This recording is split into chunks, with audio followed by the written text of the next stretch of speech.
So here's my new Itank setting without with removing the e-brakes or the regen brakes. So here's my, wait, I have to reset it again.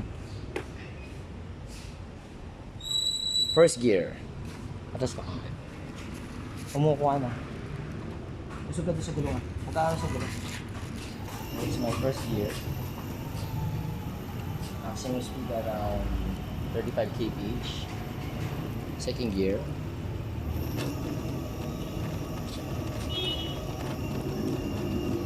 That's 55 times 60. Now is my third gear.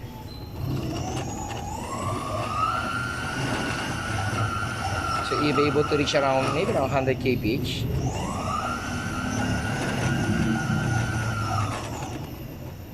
$90 kb is not bad with load.